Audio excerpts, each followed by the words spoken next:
Students, आप लोगों का स्वागत है आपके 11th के फर्स्ट लेक्चर में। आप लोगों के लिए 11 साइंस मैथमेटिक्स, इसमें आप लोगों का आज मैं फर्स्ट लेक्चर यहाँ पे आप लोगों को दे रहा हूँ और इसमें आपका स्वागत कर रहा हूँ। यहाँ पर मैं I am my self Neeraj Shah. आप लोगों के लिए हम मैथ्स का पार्ट पढ़ाने वाले हैं। आज ये जो सेशन मैंने रखा हुआ है, ये सेशन पूरा इंट्रोडक्शन है।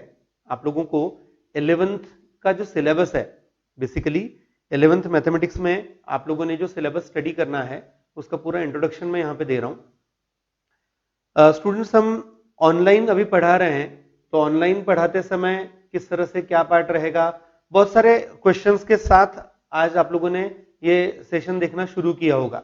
तो उस सभी क्वेश्चंस के आंसर्स देने की कोशिश है, एक एक करके बताते हैं।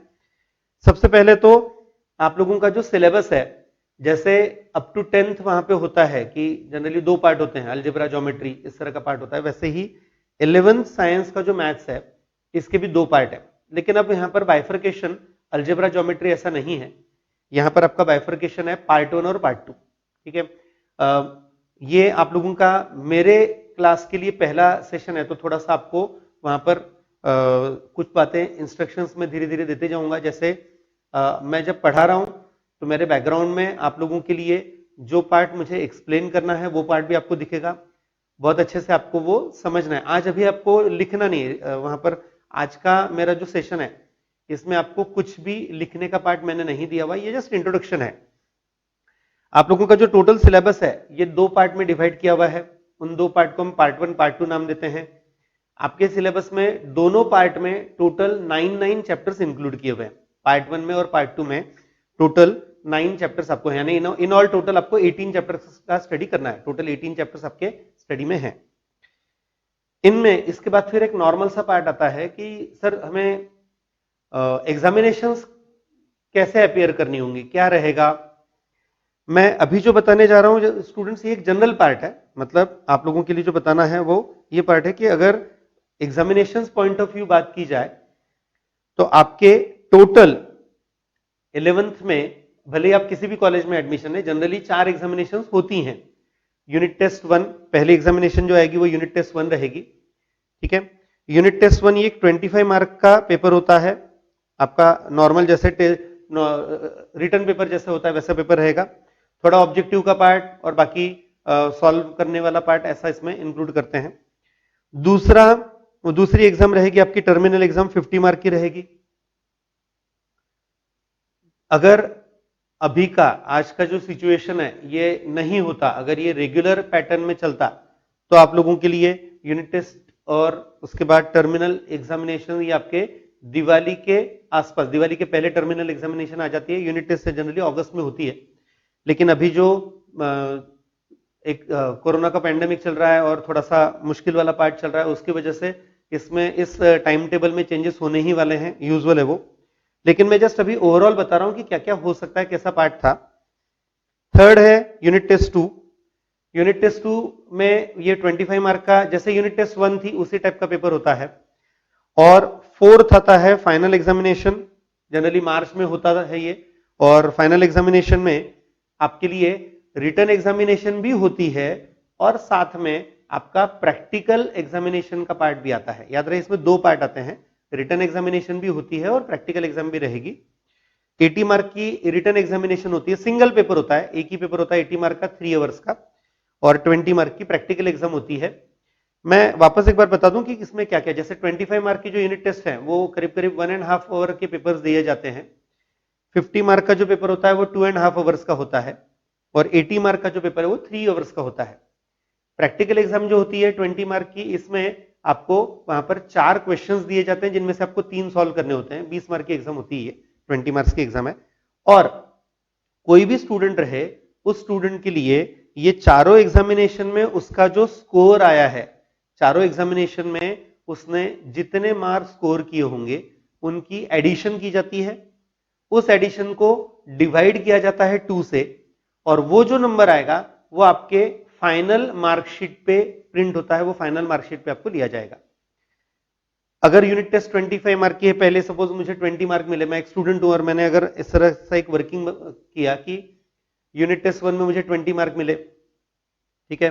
उसके बाद वहां पर टर्मिनल एग्जाम हुई, टर्मिनल एग्जाम में वहां पर मुझे 40 मार्क्स मिले, ठीक है, पहले 20 मार्क मिले, टर्मिनल एग्जाम में 40 मार्क मिले, उसके बाद सेकंड यूनिट टेस्ट हुई, यूनिट टेस्ट 2 में सपोज मुझे 18 मार्क्स मिले, और फाइनल में जो 100 मार्क है जिनमें 80 वहां पर रिटर्न पेपर है, 20 प्रैक्टिकल है, सपोज अगर उसमें मुझे 70 मार्क्स मिले, तो ये जो है इन सबकी यहां पर एडिशन की जाती है स्टूडेंट्स, इन सबकी एडिशन की जाएगी, ठीक है, और ये जो एडिशन है इस एडिशन को डिवाइड किया जाएगा 2 से, ठीक है, ये नंबर आता है यहां पर 74। तो मेरे मार्कशीट पर मैथमेटिक्स के सामने जो स्कोर लिया जाएगा वो 74 आएगा। ये किस तरह से आया ये मैंने आपको बताया, यहां पर सभी चारों एग्जामिनेशंस के मार्क्स जो मिले होंगे उनकी एडिशन की जाएगी, 2 से डिवाइड करके, वो आपका फाइनल स्कोर कहा जाता है, ठीक है।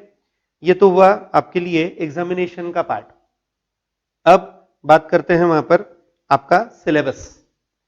आपके लिए मैंने अभी बताया, थोड़ी देर पहले ही बताया कि पार्ट 1 और पार्ट 2 ऐसे 2 पार्ट रहेंगे, दोनों में 9 चैप्टर्स आपके सिलेबस में हैं। उनमें से हम पहले पार्ट 1 की बात करने वाले हैं। तो पार्ट 1 देखो जरा। पार्ट 1 जो है, पार्ट 1 का जो पार्ट है इसमें वहां पर आपके लिए पहला चैप्टर है angle and it's measurement. 9 chapter से मैंने बता दिया, लेकिन एक एक करके डिस्क्राइब करते हैं कि चैप्टर्स में क्या क्या कंटेंट है, आपको क्या स्टडी करना है, कहां तक का पार्ट आपका बेसिक का, मतलब अप टू 10th आपने जो स्टडी किया था वो कहां पे लगने वाला है, क्या पार्ट है, वो एक एक करके मैं बता रहा हूं यहां पर। चैप्टर नंबर 1 है एंगल एंड इट्स मेजरमेंट।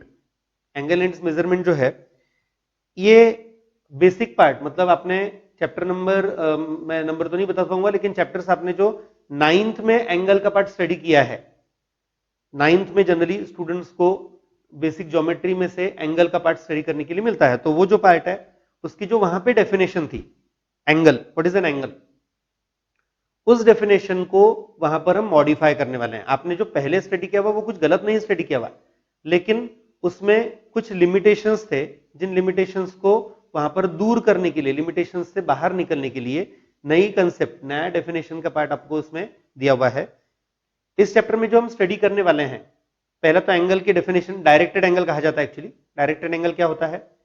फिर अगला पार्ट आपको जो इस चैप्टर में स्टडी करना है मेन, वो है उस एंगल के मेजरमेंट के techniques, how to measure an angle, ठीक है। कुछ स्टूडेंट यहां पर तुरंत एक आंसर देंगे कि सर वो जो कंपास बॉक्स में डी होता है ना, उससे मेजर कर लेते हैं एंगल। आई नो दैट, वो कोई प्रॉब्लम नहीं है, लेकिन यहां पर मुझे जो बताना है वो है उसके यूनिट्स के बारे में। एंगल मेजरमेंट की जो यूनिट्स हैं, आप लोगों को एक ही यूनिट मालूम है, डिग्री, लेकिन अभी हम एडिशनल एक और यूनिट स्टडी करने वाले हैं, रेडियन मेजर जिसे कहा जाता है, तो वो पार्ट आपको इसमें दिया हुआ है।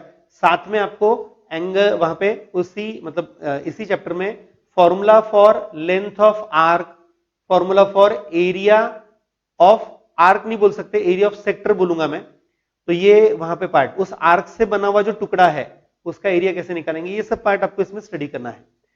और वो नए फॉर्मूले के साथ, मतलब नए जो हमारे मेजरमेंट है उनके साथ आपको स्टडी करना है, और फिर उसके क्वेश्चंस आएंगे, उसका वहां पे रिलेटिव पार्ट जो भी है वो उसमें आएगा।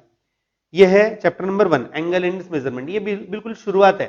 हाँ, आप में से कुछ लोग शायद ऐसा समझ सकते हैं, वो अपने लिए ट्रीट कर सकते हैं कि सर ये तो ज्योमेट्री चल रहा है पूरा, तो नहीं ज्योमेट्री नहीं है, लेकिन ठीक है ज्योमेट्री जैसा पार्ट है। ओके, अब बात करते हैं यहां पर सेकंड चैप्टर की। सेकंड चैप्टर है स्टूडेंट्स आपके लिए ट्रिग्नोमेट्री। अगर आपने ऑब्जर्व किया होगा यहां पर, तो मैंने ट्रिग्नोमेट्री मतलब सेकंड चैप्टर ट्रिग्नोमेट्री 1 है, थर्ड चैप्टर ट्रिग्नोमेट्री 2 है, ठीक है। तो ट्रिग्नोमेट्री 1 ट्रिग्नोमेट्री 2 का मतलब क्या है, यहां पर क्या आने वाला है। जैसे फर्स्ट चैप्टर में हमने रेडियन मेजर बताया, नया पार्ट आपको स्टडी करना है, उसी रेडियन मेजर के साथ या डिग्री मेजर जो हमारा पुराना तरीका है एंगल मेजरमेंट करने का, उन दोनों को यूज करके हम वहां पर अलग अलग जो ट्रिग्नोमेट्रिक फंक्शन की वैल्यूज हैं वो कैसे तैयार की जाती हैं, उनकी डेफिनेशन क्या है, वो हमें यहां पे स्टडी करना है। बेसिक पार्ट याद रखना स्टूडेंट्स, यहां पर ट्रिग्नोमेट्री में आपने 10th में जो स्टडी किया हुआ ट्रिग्नोमेट्री, वो पार्ट ऐसा था कि जिसमें हम एक राइट एंगल ट्रायंगल लेते थे, उस राइट एंगल ट्रायंगल के वहां पर साइड्स का रेशियो लेकर हम ट्रिग्नोमेट्री के जो अलग अलग फंक्शन है वो डिफाइन कर लेते थे। भाई साइन थीटा क्या होता है, कॉस थीटा क्या होता है, टैन थीटा, वो सब हो गया, वो गलत नहीं है। लेकिन एक डिफिकल्टी है, वो जो डेफिनेशंस थी वो एक राइट एंगल ट्रायंगल के लिए डिफाइन की गई थी, जिसमें जिन एंगल के लिए हम साइन कॉस टैन कैलकुलेट करते थे उनके लिए रिस्ट्रिक्शंस थे, हम 180 डिग्री के ऊपर की बात नहीं कर सकते थे। लेकिन आपको चैप्टर नंबर 1 जो है एंगल एंड मेजरमेंट, इसमें यह भी वहां पे बताया जाने वाला है कि एंगल किसी भी मेजर का हो सकता है, एंगल के लिए कोई रिस्ट्रिक्शन नहीं है स्टूडेंट्स, एंगल कितने भी डिग्री का हो सकता है। तो उस सिचुएशन में फिर उसके लिए वहां पर हमने ट्रिग्नोमेट्रिक फंक्शन की वैल्यूज कैसे निकालनी। अगर आपको किसी ने वहां पर 210 डिग्री का एंगल दे दिया और बोला कि इसका साइन बताओ, साइन 210 क्या रहेगा, कैसे तैयार करेंगे, ये जो आंसर्स हैं ये आपको इन दोनों चैप्टर्स में मिलने वाले हैं, ट्रिग्नोमेट्री 1 और ट्रिग्नोमेट्री 2 में मिलने वाले हैं। तो उसमें से भी हमने थोड़ा बाइफर्केशन किया हुआ है, थोड़ा सा पार्ट ऐसा लिया हुआ है। ट्रिग्नोमेट्री 1 में हमने सिर्फ बेसिक डेफिनेशंस दी है, मतलब ट्रिग्नोमेट्री क्या होता है, बेसिकली ट्रिग्नोमेट्री का मतलब है साइन कॉस इन सबकी डेफिनेशन मॉडिफाइड फॉर्म में, मतलब एंगल का जो मॉडिफाइड डेफिनेशन है उसके हिसाब से, डायरेक्टेड एंगल के हिसाब से क्या डेफिनेशन है वो, और फंडामेंटल आइडेंटिटीज जो होती हैं। हाँ, तो ट्रिग्नोमेट्री 1 जो है, ट्रिग्नोमेट्री 1 में आपको बेसिक ट्रिग्नोमेट्रिक फंक्शंस यानी sine theta, cos theta, tan theta, इन सबकी डेफिनेशंस, उसके साथ वहां पर फंडामेंटल आइडेंटिटी स्टडी करनी है, जो आइडेंटिटीज होती हैं जो आपने इससे पहले भी स्टडी की हुई है, 10th में था ये आप लोगों के लिए वो पार्ट, लेकिन थोड़े से मॉडिफाइड डेफिनेशन के साथ। उसके बाद उसके अगर एंगल 90 डिग्री या 180 डिग्री से बड़ा है तो उसके लिए कैसा पार्ट होता है, वो सब थोड़ा सा पार्ट आपको इसमें स्टडी करना है ट्रिग्नोमेट्री 1 में। ठीक है, आप लोगों को स्टूडेंट्स यहां पर ट्रिग्नोमेट्री जो दिया हुआ है, ट्रिग्नोमेट्री 2 जो दिया हुआ है, याद रहे आप लोग जो स्टडी कर रहे हो अभी, जो आपने 11th में मैथ्स में या 12th में मैथ्स में स्टडी करना है, प्रैक्टिकली देखा जाए तो ये सब्जेक्ट है स्टूडेंट्स, याद रहे। थोड़ा अजीब लगेगा, मेरा सेंटेंस थोड़ा सा अजीब लग सकता है। Trigonometry is a chapter for you, आप लोगों के लिए एक सिंगल चैप्टर है। सर क्या ट्रिग्नोमेट्री 2 चैप्टर दिया हुआ है? ओके, लेकिन प्रैक्टिकली ट्रिग्नोमेट्री एक सब्जेक्ट है और उस सब्जेक्ट का बेसिक, उस सब्जेक्ट के लिए जो बेसिक पार्ट है वो आपको 11th में देने की कोशिश है। ठीक है, अब इसमें ट्रिग्नोमेट्री 2 में क्या है फिर, तो ट्रिग्नोमेट्री 2 जो है इसमें कंपाउंड एंगल फॉर्मूले, बेसिकली अगर मैंने वहां पर दो एंगल की एडिशन के लिए ट्रिग्नोमेट्री का पार्ट तैयार किया, मतलब sign A plus B, sign A minus B, cos A plus B, cos A minus B, वो सब जो फॉर्मूले आएंगे वो आते हैं यहां पर कंपाउंड एंगल फॉर्मूले में, एडिशन फॉर्मूले और सब्ट्रैक्शन फॉर्मूले आती हैं। उसके बाद डबल एंगल के फॉर्मूले आएंगे, यानी अगर मुझे किसी एंगल के डबल का साइन तैयार करना है, जैसे sine 2 theta, cos 2 theta, tan 2 theta, ये सब पार्ट आपको ट्रिग्नोमेट्री 2 में मिलने वाला है। ट्रिग्नोमेट्री 2 जो है वो उसमें मिलेगा वहां पर। साथ में एडिशनल ट्रिपल एंगल फॉर्मूले भी है, फैक्टराइजेशन फॉर्मूले जो होता है वो भी इसमें दिया हुआ है। मैं ज्यादा डिटेल में अभी यहां पे नहीं बता रहा हूं स्टूडेंट, जैसे जैसे आप लोगों का सिलेबस हम कंप्लीट करेंगे तो उसमें आपको ये स्टडी करने को मिलेगा ही, लेकिन इतना समझ लो कि आपको बहुत सारा पार्ट ट्रिग्नोमेट्री का दिया हुआ है जो 2 चैप्टर में डिवाइड करके दिया है। उसमें भी चैप्टर 2 जो है उसमें आपको बेसिक फंडामेंटल आइडेंटिटीज तक ही है। चैप्टर नंबर 3 जो है, जो ट्रिग्नोमेट्री 2 है, उसमें आपको बहुत सारे फॉर्मूले स्टडी करने हैं। ठीक है, इवन याद रहे आप में से हर एक ने ये सब स्टडी करते समय अपने लिए ये कहीं पे तो भी दिमाग में फिक्स रखना है कि आपको ये पार्ट वहां पर ऑब्जेक्टिव जो टेस्ट आप अपियर करने वाले हो, जैसे जेडब्ल्यू होगा, सीईटी हो सकता है, कुछ लोग वहां पर नाटा के एग्जाम देने वाले हो सकते हैं आर्किटेक्चर के लिए, वो उन सब के लिए ये कहीं ना कहीं पे यूज होता है, आपको ये वहां पर यूज करना ही है, इसलिए आपको वहां पर बहुत अच्छे से स्टडी करना पड़ेगा। ठीक है, और ये फॉर्मूले तो आपको परमानेंट लगने वाले हैं। आप में से जो लोग इंजीनियरिंग के लिए जाने का सोच रहे हैं, इंजीनियरिंग में जो लोग आगे ट्राई करने का कर रहे हैं, भले वो जेडब्ल्यू थ्रू हो या सीईटी थ्रू हो, मैथमेटिक्स और बेसिकली मैथमेटिक्स में ट्रिग्नोमेट्री, याद रहे स्टूडेंट्स ये आपका पीछा कभी नहीं छोड़ने वाला है, आपको ये बहुत अच्छे से यूज करना पड़ेगा आगे भी। ठीक है, okay, next chapter number 4। Chapter number 4 है स्टूडेंट्स यहां पर determinant and matrices.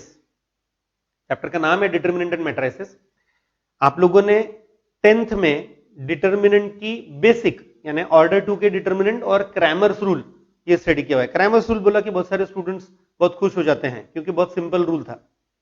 Simultaneous equations अगर सॉल्व करने हैं तो क्रैमर्स रूल आपने 10th में स्टडी किया हुआ है, आपने यूज भी किया हुआ है। दो वेरिएबल के दो इक्वेशंस तक का पार्ट आपको था वहां पर तब। तो वही जो पार्ट है डिटर्मिनेंट, डिटर्मिनेंट की डेफिनेशन, उसके इवेल्युएशन की बात करते हैं, यानी डिटर्मिनेंट अगर आपको इवेल्युएट करना है तो वो कैसे करते हैं वो पार्ट।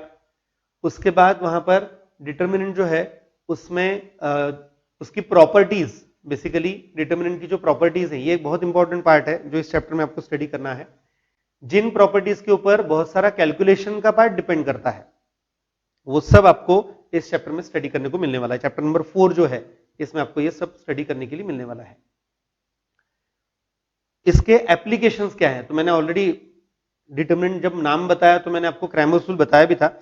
क्रैमर्स रूल इसका एप्लीकेशन है ही, नो डाउट, लेकिन इसके और भी कुछ एप्लीकेशंस हैं। कंसिस्टेंसी ऑफ इक्वेशंस हो गया, एरिया ऑफ ट्रायंगल हो गया, ये सब बातें भी आपको इसी चैप्टर में स्टडी करनी है।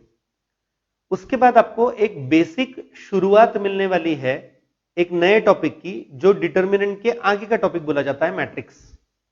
Definition of matrix, types of matrices, algebraic operations on matrices, ये जो पार्ट है स्टूडेंट्स ये आपको मिलने वाला है यहां पर मैट्रिक्स चैप्टर में, मतलब इसी चैप्टर में, चैप्टर नंबर 4 में, जिसमें डिटर्मिनेंट और मैट्राइसेस दोनों आते हैं। ठीक है, ये था हमारे लिए पार्ट 1 का chapter number 4। Next chapter number 5। Chapter number 5 है स्टूडेंट्स यहां पे स्ट्रेट लाइन। चैप्टर नंबर 5 है स्ट्रेट लाइन। स्ट्रेट लाइन में आपको पहले वहां पे लोकस की कंसेप्ट दी हुई है। What is a locus? एक लोकस क्या होता है, उसका इक्वेशन कैसे बनाते हैं, उससे रिलेटेड पार्ट वहां पे है, जैसे शिफ्ट ऑफ ओरिजिन क्या होता है, उससे उसका यूज क्या है, उसका एप्लीकेशन क्या किया जाता है, ये पार्ट बेसिक तौर पर दिया है पहले। और फिर इसी के बाद उसी चैप्टर में स्ट्रेट लाइन के लिए डेफिनेशन। अब इसमें भी ये बात बता दूं मैं, स्ट्रेट लाइन के ये जो इक्वेशंस है ये भी आपने 10th में स्टडी किए हैं, जिसका कंटिन्यूएशन आपको यहां पे करना है। आपने अलग अलग फॉर्म्स स्ट्रेट लाइन के इक्वेशन के स्टडी किए हुए हैं, जैसे वहां पर दो डबल इंटरसेप्ट फॉर्म हो गया, पॉइंट्स तो फॉर्म हो गया, ठीक है, 2 पॉइंट फॉर्म हो गया, ये सब आपने स्टडी किया है। नाम शायद आपको याद नहीं होंगे, कोई चिंता की बात नहीं है, लेकिन ये वहां पर आपको पार्ट स्ट्रेट लाइन में स्टडी करना है। डिफरेंट फॉर्म्स, अलग अलग जो उसके इक्वेशंस के फॉर्म्स है वो स्टडी करेंगे।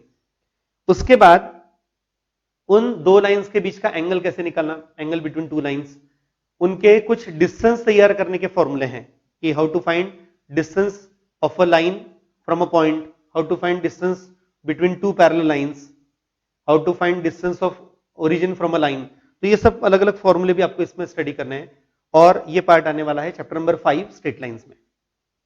ठीक है, इसके बाद वहां पर अगला पार्ट आता है सर्कल।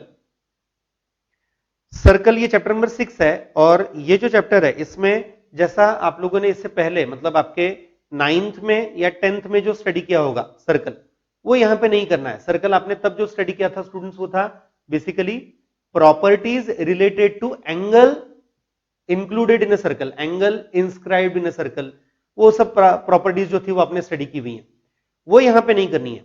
हमारा यहां पे पर्पज रहेगा पूरा अल्जेब्रिक पर्पज, और वो है equation of circle. How to find equation of circle, अलग अलग सर्कल के इक्वेशंस क्या हैं, 5 अलग अलग इक्वेशंस आते हैं, 5 इक्वेशंस आते हैं, तो वो पांचों इक्वेशंस कैसे डिराइव किए जाते हैं उनका, वहां पर अगर आपको सर्कल के लिए कुछ कंडीशन दी गई, मतलब इंफॉर्मेशन दी गई कुछ, तो उससे आप सर्कल का इक्वेशन कैसे बनाओगे, उसकी प्रॉपर्टीज क्या है, अगर दो सर्कल इंटरसेक्ट कर रहे हैं तो वो किस तरह से इंटरसेक्ट करेंगे, कितने पॉइंट में इंटरसेक्ट करते हैं, क्या पार्ट रहेगा वो, और सबसे इंपॉर्टेंट इसमें रहेगा next tangent to the circle, equation of tangent. अगर मैं किसी सर्कल के लिए टेंजेंट का इक्वेशन बनाता हूं तो कैसे रहेगा, ये पार्ट, और टेंजेंट से रिलेटेड पार्ट, ये आपको इस चैप्टर में स्टडी करना है। ये चैप्टर नंबर 6 है। हो सकता है मेरे इस पिछले 10-15 मिनट्स के डिस्कशन में आपके में से कुछ लोगों को लग रहा होगा कि सर ज्योमेट्री तो चल रहा है, आप मना कर रहे थे, आपने तो बताया कि ज्योमेट्री नहीं है, ये तो पूरा ज्योमेट्री चल रहा है। हमने पहले एंगल देखा, फिर ट्रिग्नोमेट्री देखा, लोकस हो गया, स्ट्रेट लाइन हो गया, सर्कल हो गया। ठीक है, ज्योमेट्री का पार्ट है स्टूडेंट्स, लेकिन एक मेजर फर्क समझ लो।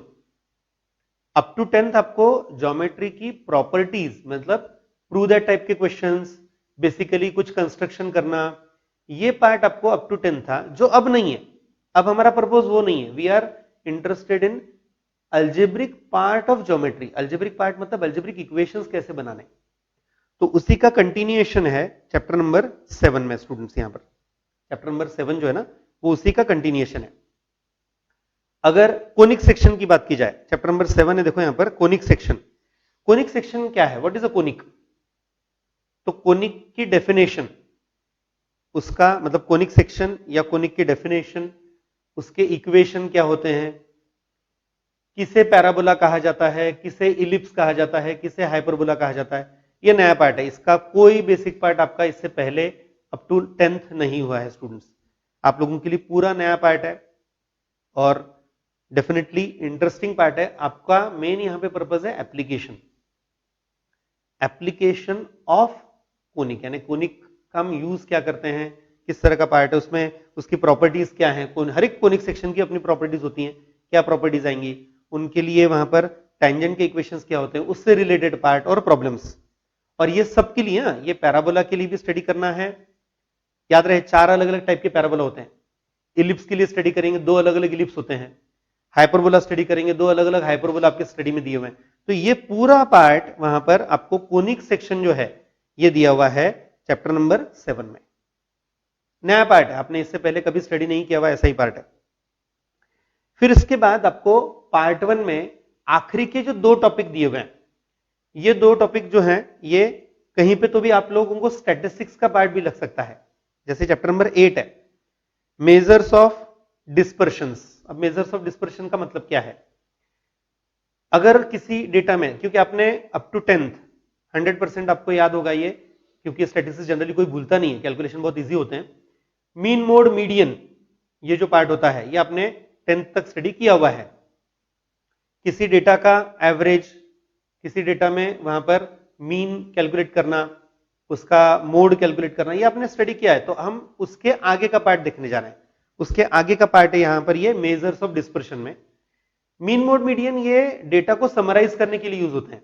यानी डेटा को मुझे, जैसे ठीक है, अभी आपका 10th का रिजल्ट लगा नहीं है, लेकिन जब 10th का रिजल्ट आपका वहां पे डिक्लेयर हो जाता है और आपको अगर आपके कोई रिलेटिव हैं, आपके कोई दोस्त हैं, वो पूछते हैं कि 10th में कितने परसेंट मिले, व्हाट इज योर स्कोर, तो जनरली हर एक स्टूडेंट का ऐसा कोई आंसर होता है, मुझे 90% मिले, मुझे 85% मिले, मुझे 95% मिले। तो ये वो कैसे बताता है, तो नॉर्मल सी बात है, वो क्या करता है, सभी नंबर्स जो जितने मार्क्स हैं हर एक सब्जेक्ट का जो आपका स्कोर है उसकी टोटल कर लेते हैं, और उसको अगर 5 सब्जेक्ट्स हैं तो 5 से डिवाइड कर देंगे, अगर 6 सब्जेक्ट होंगे तो 6 से डिवाइड कर देंगे। तो ये जो पार्ट है इसे हमने एवरेज कहा। ठीक है, नॉर्मल सी बात है स्टूडेंट्स, मतलब मैं स्टैटिस्टिक्स का ही पार्ट बता रहा हूं थोड़ा सा, कि अगर सपोज मुझे 95% मार्क मिले, इसका यह मतलब होता है क्या कि मुझे हर एक सब्जेक्ट में 95 मार्क होंगे? नहीं, ऐसा नहीं होता। कुछ सब्जेक्ट में 95 से कम भी हो सकते हैं, कुछ सब्जेक्ट में 95 से ज्यादा भी हो सकते हैं, किसी सब्जेक्ट में 100 आउट ऑफ 100 भी हो सकते हैं, मैथ्स में 100 आउट ऑफ 100 होंगे, लेकिन किसी लैंग्वेज में, इंग्लिश है, शायद 85 भी मार्क्स मिले। तो मार्क्स का एवरेज कैसे निकालते हैं यहां पर, तो मार्क्स का एवरेज का मतलब होता है हम उनकी टोटल करके नंबर ऑफ सब्जेक्ट से डिवाइड करते हैं। ओके, लेकिन एवरेज मुझे ये नहीं बताता कि मार्क्स कैसे मिले हैं। तो जो मार्क्स में मतलब डेटा में होने वाला जो वेरिएशन है वो मुझे मीन नहीं बताता, वो मुझे एवरेज नहीं बताता। तो उसके लिए हमें स्टडी करना है ये डिस्पर्शन का पार्ट। जो डिस्पर्शन है ना स्टूडेंट्स, ये वहां पर इस तरह का पार्ट है कि अगर आपको किसी डेटा में होने वाला वेरिएशन चेक करना है, तो वो वेरिएशन चेक करने के लिए जो स्टडी करेंगे वो पार्ट आता है डिस्पर्शन। अलग अलग बातें होती है स्टूडेंट्स, जिनमें अभी जस्ट जो पार्ट चल रहा है उसके हिसाब से मैं थोड़ा सा एक एग्जांपल दे रहा हूं आपको। जनरली न्यूज चैनल पर, किसी भी कोई भी न्यूज चैनल है, उसमें जब ये जो कोरोना पैंडेमिक है उसका डिटेल अपडेट जब देते हैं, तो वो वहां पर उसके लिए ऐसा स्टैटिस्टिकल डेटा देना शुरू कर देते हैं, एवरेज वगैरह निकालते हैं कि इसके इस बार अभी अभी के लिए हमारा डेथ रेट इतना है, सर्वाइवल रेट इतना है, वगैरह वगैरह जो भी डिटेल है। वो सब पार्ट जो है ना वो इसी से तैयार करते हैं, वो मेजर्स ऑफ डिस्पर्शन से ही तैयार किया जाता है, याद रखें। तो आपको मेजर्स ऑफ डिस्पर्शन में क्या स्टडी करना है, तो इसमें हमें स्टडी करना है बेसिकली रेंज, उसके बाद स्टैंडर्ड डेविएशन और वेरिएंस, ठीक है। इसके बाद चैप्टर नंबर 9 प्रोबेबिलिटी। ये आप लोगों ने जो वहां पर आपका 10th में प्रोबेबिलिटी स्टडी किया था, देखो 10th में था प्रोबेबिलिटी, आपको बेसिक लेवल का ही था, कॉइन टॉस करना, डाइस थ्रो करना, प्लेइंग कार्ड के पैकेट में से अगर मैं कुछ कार्ड सेलेक्ट करता हूं, बहुत सिंपल सिंपल से पार्ट थे, उसी का कंटिन्यूएशन आपको यहां पर चैप्टर नंबर 9 में दिया हुआ है। पहले तो बेसिक रैंडम एक्सपेरिमेंट क्या होते हैं, इवेंट क्या होते हैं, फिर उसकी प्रोबेबिलिटी कैसे तैयार करेंगे, ये पार्ट हो गया। नया पार्ट जो स्टडी करना है वो है कंडीशनल प्रोबेबिलिटी और बेस थ्योरम। ये जो पार्ट है ना, कंडीशनल प्रोबेबिलिटी और बेस थ्योरम, ये आपको यहां पे स्टडी करना है, ये नया पार्ट है आप लोगों के लिए, ठीक है। और उसका एप्लीकेशन भी है, बेस थ्योरम का एप्लीकेशन। तो ये स्टूडेंट्स आप लोगों के लिए था पार्ट 1, सेक्शन 1 जो है वो। अब बात करते हैं यहां पर पार्ट 2 की, ठीक है। पार्ट 2 में क्या स्टडी करना है, पार्ट 2 में भी 9 चैप्टर्स हैं, पार्ट 2 भी ऐसा ही है जिसमें 9 चैप्टर्स हैं। इन 9 चैप्टर्स में वहां पर शुरुआत होती है कॉम्प्लेक्स नंबर से। क्वाड्रेटिक इक्वेशन आपने 10th में स्टडी किया है स्टूडेंट्स, क्वाड्रेटिक इक्वेशन का पार्ट आपका आपने 10th में स्टडी किया था। क्वाड्रेटिक इक्वेशन में हमने जो पार्ट स्टडी किया है उसमें अगर कहीं पे डेल्टा की वैल्यू, डेल्टा याद है ना, discriminant B square minus 4ac, अगर B square minus 4ac negative आता है तो आपके 10th के जो मैथ्स के टीचर होंगे वो आप लोगों को ऐसा बताते होंगे कि डेल्टा अगर निगेटिव आए तो छोड़ देना, वो हम सॉल्व नहीं कर सकते, क्योंकि आपका जो फॉर्मूला मेथड था उसमें वहां पे वैल्यू थी देखो माइनस बी प्लस और minus root of b square minus 4ac upon 2a। तो ये जो पार्ट है इसमें रूट के अंदर बी स्क्वायर माइनस 4ac था और ऑब्वियसली रूट के अंदर निगेटिव आया तो आप लोग को छोड़ देते थे वो कि नहीं सर ये नहीं होता, और आपके टीचर्स भी तब बताते थे कि अगर डेल्टा निगेटिव आया तो हम वो कैलकुलेट नहीं कर सकते। आपके टीचर्स गलत नहीं थे स्टूडेंट्स वहां पर, लेकिन अब हम उसको मॉडिफाई करेंगे।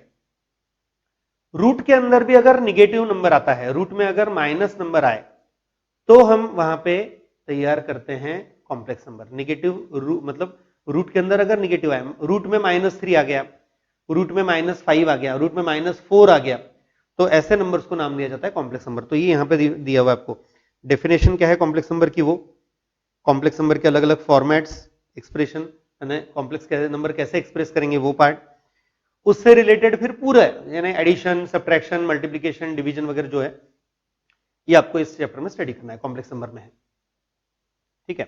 उसके बाद नेक्स्ट, मैं जानता हूं ये नया पार्ट है ना, ये आप लोगों ने कॉम्प्लेक्स नंबर का पार्ट आपने इससे पहले कभी स्टडी करने का चांस ही नहीं था, कुछ नया पार्ट है ये। Chapter number 2 sequence.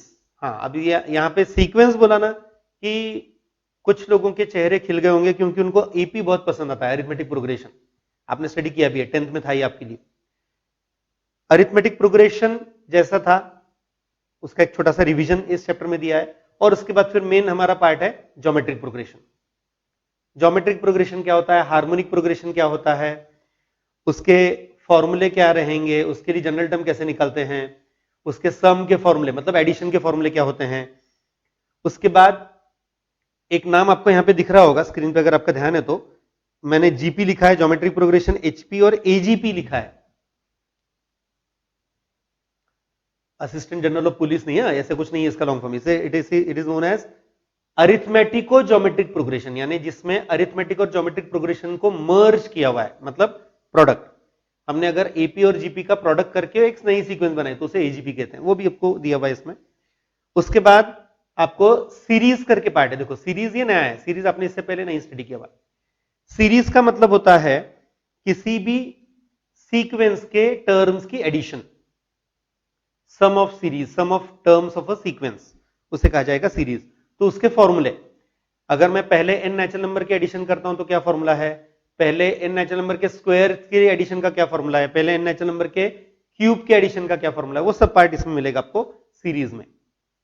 और कुछ स्पेशल सीरीज भी हैं स्टूडेंट्स, जैसे हम आइलर्स कांस्टेंट जो तैयार करते हैं वो कैसी सीरीज है, लॉगरिथमिक सीरीज क्या होती है, ट्रिग्नोमेट्रिक सीरीज क्या होती है, एक थोड़ा सा बेसिक पार्ट, ज्यादा डिटेल नहीं लेकिन बेसिक पार्ट, ये पार्ट आपको यहां पे दिया हुआ है। वापस बता दूं, ये सब चैप्टर्स जो हैं ये आपको वहां पर एक इंट्रोडक्शन के फॉर्म में यहां पे दिए हैं 11th और 12th में, जिनको आगे आपको डिटेल में स्टडी करने का पार्ट मिलेगा। इंजीनियरिंग में आपके लिए कुछ इसमें से पार्ट रहेगा जो डिटेल में भी स्टडी करना है, ठीक है।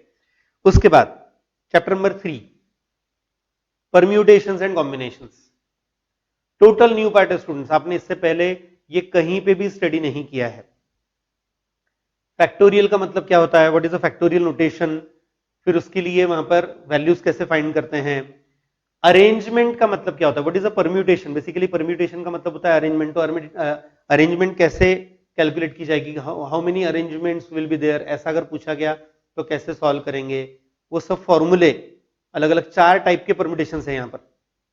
उसके बाद अगर मैं सिलेक्शन करता हूं, अगर मुझे सिर्फ नंबर या ऑब्जेक्ट को सिलेक्ट करना है, पर्सन को सिलेक्ट करना है, लेटर्स को सिलेक्ट करना है, तो मैं कितने तरह से सिलेक्शन कर सकता हूं। होता है ना कि अगर मेरे पास क्रिकेट की टीम के लिए 20 लोगों के नाम आए हुए हैं और मुझे टीम में तो 11 ही मेंबर लेने, 11 मेंबर्स लेने हैं, तो मैं कितने तरह से सिलेक्शन कर सकता हूं। ये सब पार्ट आपको यहां पे मिलेगा। और ये जरूरी इसलिए भी है स्टूडेंट्स, क्योंकि ये प्रोबेबिलिटी करके जो हमारा पार्ट 1 का चैप्टर था, प्रोबेबिलिटी, ये जो पार्ट 1 का 9 चैप्टर है, उसमें ये लगने वाला है। परम्यूटेशन कॉम्बिनेशन वहां पे यूज होता है, बहुत यूज होता है। कंसेप्ट भी नहीं है, आप लोगों ने इससे पहले स्टडी नहीं किया है, वो पार्ट वहां पर आपको इसमें मिलने वाला है। हाँ, ये भी मैं बता दूं यहां पर, आज का मेरा जो डिस्कशन है ये पूरा थ्योरेटिकल डिस्कशन है स्टूडेंट। आप में से कुछ लोगों को कहीं पे ऐसा लग रहा होगा कि सर एक मैथ्स के टीचर हैं, बोर्ड पे तो कुछ लिख ही नहीं रहे हैं, कुछ भी वहां पर लिखने का पार्ट नहीं हो रहा, जस्ट एक्सप्लेन करें। तो मैं एक इंट्रोडक्शन दे रहा हूं स्टूडेंट्स, आज आप लोगों के लिए वहां पर सिर्फ एक आइडिया देनी है कि पूरा सिलेबस क्या है, हमारी टीचिंग मेथोडोलॉजी क्या रहेगी, हम कैसे टीचिंग करने वाले हैं, आप लोगों के लिए उसमें क्या क्या कवर होगा, कैसा पार्ट आपको अप्लाई करना है, ये सब पार्ट आपको बताना है इसमें, ठीक है। चैप्टर नंबर 4 की बात करते हैं। चैप्टर नंबर 4 ये वहां पर है methods of induction, methods of induction क्या होता है वो, और बायनोमियल थ्योरम। अगर मैं नेचुरल नंबर से रिलेटेड कोई स्टेटमेंट करता हूं, एक बहुत सिंपल स्टेटमेंट है स्टूडेंट्स, आप लोगों को ये बहुत इजीली वहां पर समझ में आ जाएगा। कोई भी 3 कॉन्सेक्यूटिव नेचुरल नंबर लो, कोई भी 3, मैं नेचुरल नंबर्स की बात कर रहा हूं, कोई भी 3 कॉन्सेक्यूटिव नेचुरल नंबर लो, 3 नंबर लेने हैं, उनका मल्टीप्लीकेशन करो। इट इज सरप्राइजिंग कि वो मल्टीप्लीकेशन हमेशा 6 से डिविजिबल रहेगा, सरप्राइजिंग है। लेकिन अगर आपको ये प्रूफ करने के लिए कहा कि prove that product of any 3 consecutive natural number is always divisible by 6, कैसे करोगे? एग्जाम्पल देके नहीं हो सकता, याद रहे, एग्जाम्पल देके आप प्रूफ नहीं कर सकते, तो उसके लिए कुछ मेथड होनी चाहिए। तो वो मेथड यहां पे दी आपको, method of induction. Methods of induction जो है, मेथड ऑफ इंडक्शन जो है, ये उसी के लिए डिराइव की हुई, उसी के लिए तैयार की हुई एक मेथड है कि अगर मुझे नेचुरल नंबर से रिलेटेड कोई पार्ट दिया गया तो वो प्रूफ कैसे किया जाए, ठीक है। वो पार्ट आपके लिए यहां पर है मेथड ऑफ इंडक्शन, ठीक है। a प्लस बी का स्क्वायर क्या होता है, what is a plus B square, A square plus 2ab plus B square, रटा रटा है, कोई भी बता देगा। a प्लस बी का cube, A cube plus 3a square B plus 3ab square plus B cube. थोड़ा सा कहीं पे तो भी हर एक स्टूडेंट एक सेकंड के लिए, कुछ एक मिनट के लिए सोचेंगे, अरे नहीं नहीं, स्क्वायर के बाद क्यूब था, ठीक है। What is a plus b raise to 4, a plus b bracket का 4 पावर, मैं अगर लिख के बताऊं यहां पर, तो अगर मैं a प्लस बी ब्रैकेट का 4 पावर कहता हूं, कैसे करोगे? तो उसके लिए जो स्टडी करना है वो पार्ट है बायनोमियल थ्योरम। यानी अगर मुझे 2 टर्म के एक्सपेंशन की बात करनी है, 2 टर्म के एडिशन या 2 टर्म के सब्ट्रैक्शन का एक्सपेंशन, तो वो आता है बायनोमियल थ्योरम। बाय का मतलब होता है 2, नॉमियल का मतलब होता है टर्म्स। 2 टर्म वाली कोई भी एक पार्ट, एक एक्सप्रेशन, उसका अगर मुझे एक्सपेंशन करना है, उसके पावर्स का एक्सपेंशन करना है, तो उसे कहा जाता है बायनोमियल थ्योरम। तो आपको ये बायनोमियल थ्योरम यहां पे स्टडी करना है। उसके अलग अलग एग्जाम, मतलब जो एक्सपेंशन है वो कैसे करेंगे वो पार्ट, उसकी जनरल टर्म, उसका यूज, उसका एप्लीकेशन, वो पार्ट सब आपको इस चैप्टर में स्टडी करना है। ये चैप्टर नंबर 4 था, ठीक है। अब next chapter number 5। Chapter number 5 जो है स्टूडेंट्स, ये आप लोगों के लिए वहां पर ऐसा पार्ट है जिसमें बेस 9th का पार्ट आपका अप्लाई होने वाला है। 9th में आपने जो स्टडी किया था ना, वो पार्ट यहां पे अप्लाई होने वाला है। ठीक है, चैप्टर नंबर 5 है सेट्स एंड रिलेशंस। सेट याद है कहीं पे आपने स्टडी किया था पहले, बेसिक 9th में किया है ना, 9th मैंने बोला अभी 9th में किया हुआ है। What is the definition of a set, types of sets क्या होते हैं, operations on sets, union of sets है, इंटरसेक्शन ऑफ सेट्स है, डिफरेंस ऑफ सेट्स हो गया, उससे रिलेटेड पूरा पार्ट, ये पार्ट आपको, और ऑफ कोर्स उससे रिलेटेड फॉर्मूले, number of elements in a set, number of element in A union B, number of element in A intersection B, वगैरह वगैरह जो भी है, वो सब पार्ट आपको इस चैप्टर में स्टडी करना है पहले। ये इनिशियल पार्ट हुआ। फिर इस चैप्टर में सेकंड पार्ट भी है स्टूडेंट्स। सेकंड पार्ट है यहां पर रिलेशंस। रिलेशन का मतलब क्या होता है, प्रोडक्ट ऑफ सेट्स का पहले कंसेप्ट आएगा एक, और प्रोडक्ट ऑफ सेट्स के कंसेप्ट के बाद फिर आएगी कंसेप्ट रिलेशन की। What is relation, what are types of relations, उनका डोमेन क्या होता है, को डोमेन क्या होता है, उससे रिलेटेड पार्ट ये वहां पे आएगा इस चैप्टर में, रिलेशंस में, सेट्स और रिलेशंस। हाँ, एक और नया पार्ट भी इक्विवेलेंस रिलेशन भी आएगा एक, वो भी एक पार्ट है, अच्छा इंपॉर्टेंट पार्ट है वो भी एक। ये हाँ, ये भी बता दूं, ये सब हम जो स्टडी करने वाले हैं ये सिर्फ 11th के लिए नहीं है, ये बेस है 12th के लिए भी, ये आपके ऑब्जेक्टिव अलग अलग जो एग्जाम्स होते हैं उनके लिए भी बेसिक पार्ट वहां पे रहने वाला है। जेडब्ल्यू हो गई या सीईटी हो गई, नाटा वगैरह एग्जाम दे रहे हैं तो उन सब के लिए लगने वाला ही है। Okay, next functions. Next chapter है चैप्टर नंबर 6। पार्ट 2 में भी 9 चैप्टर्स हैं, पार्ट 1 में जैसे 9 थे वैसे पार्ट 2 में भी 9 है। चैप्टर नंबर 6 है फंक्शंस। ये रिलेशन का आगे का पार्ट है। रिलेशन अपने जो डिफाइन करना है उसमें अगर हम कुछ एडिशनल कंडीशन देते हैं तो फिर वो बनता है फंक्शन। हर एक रिलेशन फंक्शन नहीं होता, लेकिन अगर वो कुछ एडिशनल कंडीशन सेटिस्फाई करे तो वो बनता है एक फंक्शन। फिर फंक्शन को रिप्रेजेंट कैसे करते हैं, फंक्शन के लिखने के तरीके, फंक्शन के टाइप्स, उसके अलजेब्रिक ऑपरेशंस, एडिशन कैसे करेंगे, मल्टीप्लिकेशन कैसे करेंगे, सब्ट्रैक्शन कैसे करेंगे, डिवीजन कैसे करेंगे, फंक्शंस का। और उसके बाद फिर और दो टाइप, कंपोजिट फंक्शन और इनवर्स फंक्शन। तो ये पूरा पार्ट आपको चैप्टर नंबर 6 में मिलने वाला है फंक्शंस में। ठीक है, फिर बहुत इंपॉर्टेंट 3 पार्ट आपको इस सिलेबस में आखिरी के 3 चैप्टर में दिए हुए, चैप्टर नंबर 7, 8, 9 बहुत इंपॉर्टेंट है स्टूडेंट। उसका रीजन है यहां पर आपको ये बेसिक से लेके कंपैरेटिवली हायर लेवल तक पूरा उन्होंने देने की कोशिश की। लिमिट्स, चैप्टर नंबर 7 की बात कर रहा हूं मैं। लिमिट का मतलब क्या होता है, कंसेप्ट क्या है लिमिट की, लिमिट कैसे इवेल्युएट करते हैं, उसके अलग अलग फॉर्मूले क्या हैं, अलग अलग मेथड्स क्या हैं, वो सब पार्ट आपको इसमें मिलने वाला है। लिमिट ये बेस है डेरिवेटिव्स के लिए, डिफरेंशिएशन के लिए, इसलिए ये एक इंपॉर्टेंट पार्ट हो जाता है। क्योंकि चैप्टर नंबर 7 अगर आपको आता है और चैप्टर नंबर 7 से आप कुछ फॉर्मूले डिराइव करते हो तो ही चैप्टर नंबर 9 तक जा सकते हैं। चैप्टर नंबर 8 भी 7 पे डिपेंडेंट है। कंटिन्यूटी, कंटिन्यूटी का मतलब क्या है, what is continuity of a function, continuity का मीनिंग क्या रहेगा, कंटिन्यूटी कैसे डिराइव, मतलब कंटिन्यूटी कैसे डिसाइड करते हैं, वो सब पार्ट इसमें आएगा। और लास्ट चैप्टर है पार्ट 2 का, चैप्टर नंबर 9, डिफरेंशिएशन।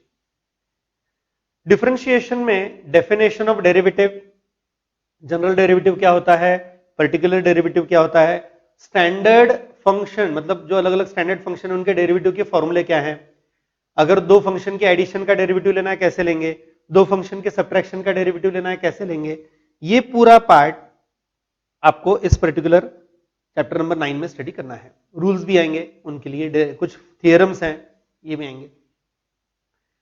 दोनों पार्ट में, पार्ट 1 पार्ट 2 में स्टूडेंट बहुत कम ऐसा पार्ट है जिसमें आपको वहां पर थियरम्स दिए गए हैं। अब यहां पर वो जो थियरम्स हैं उनके प्रूफ पूछे जाएंगे कि नहीं, पेपर में आते हैं कि नहीं, वो जैसे जैसे हम डिस्कस करते जाएंगे, चैप्टर्स जैसे जैसे हम सीखेंगे वैसे आपको बताया जाएगा। अभी से मैं पूरा डिटेल एक एक करके बताना शुरू नहीं करने वाला हूं। साथ में यहां पर एक क्वेश्चन जो रहेगा कि सर मेथोडोलॉजी कैसे रहेगी, आप कैसे टीचिंग कैसे करेंगे, हमारा टीचिंग का पैटर्न कैसा रहेगा, तो ये भी पार्ट हम समझेंगे। कुछ स्टेप्स में समझते हैं स्टूडेंट्स। ये हमारी जो टीचिंग मेथड है उस टीचिंग मेथड में वहां पर स्टेप्स क्या रहेंगी।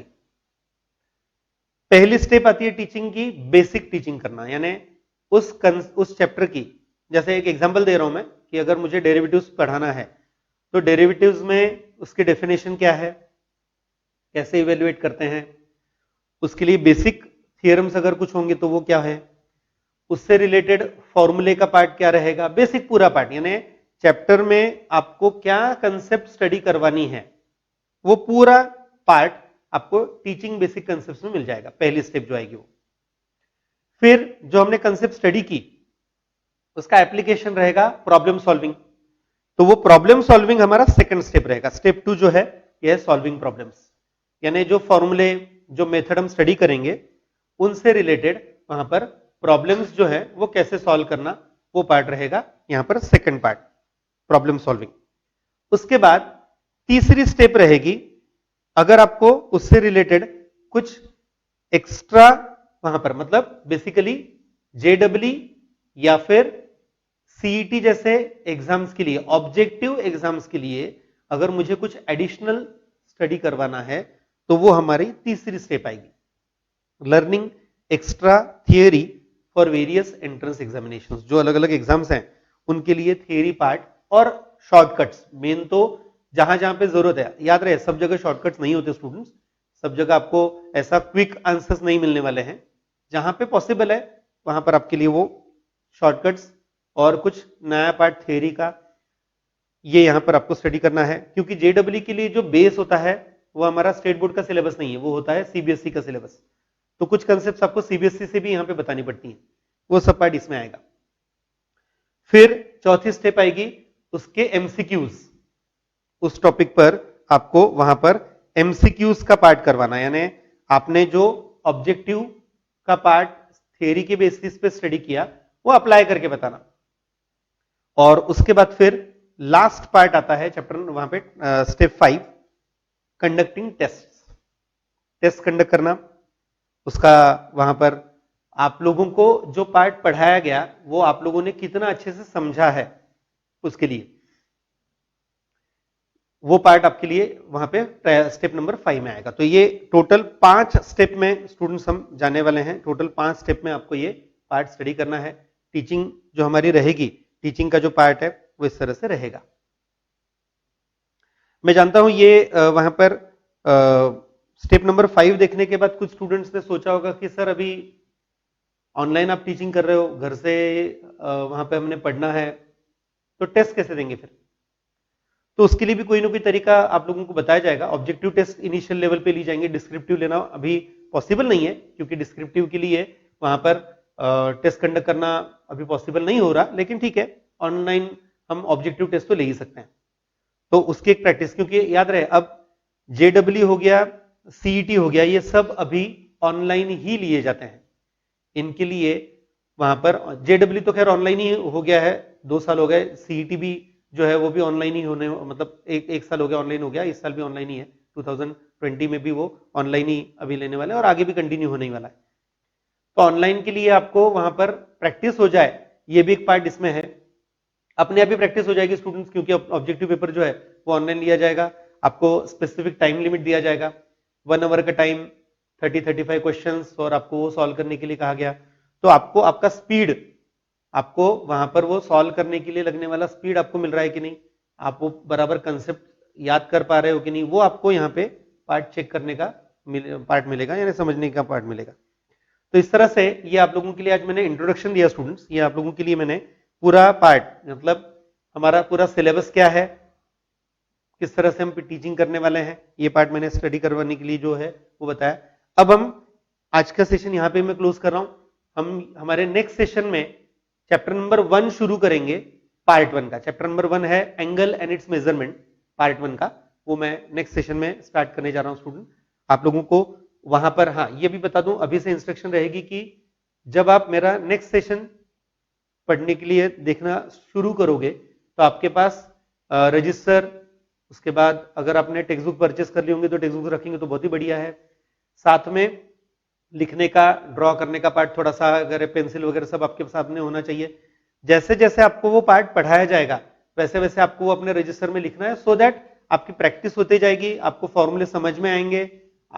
एक नॉर्मल सी बात होती है स्टूडेंट्स, सिर्फ सुनने की जगह अगर आप लिखोगे तो आपका वो डबल पार्ट होता है, सुनोगे तो सही वो तो है ही, लेकिन साथ में लिखना भी अगर हो गया तो आपका उसमें डबल पार्ट, मतलब अच्छे से पढ़ाई करने का पार्ट शुरू होता है। इसलिए आपको नेक्स्ट लेक्चर के वक्त ये रेडी रखना है, एक रजिस्टर, पेंसिल, पेन, सब आपके वहां पर हथियार बोलूंगा मैं, वो हथियार, और साथ में अच्छा फ्रेश माइंडसेट, सो दैट आप वो प्रॉपरली समझ सकें। ठीक है, तो स्टूडेंट्स आज का ये सेशन मैं यहां पे ही क्लोज कर रहा हूं। अब हम नेक्स्ट सेशन में मिलेंगे जिसमें हम चैप्टर नंबर 1 शुरू करेंगे। ठीक है, गुड बाय।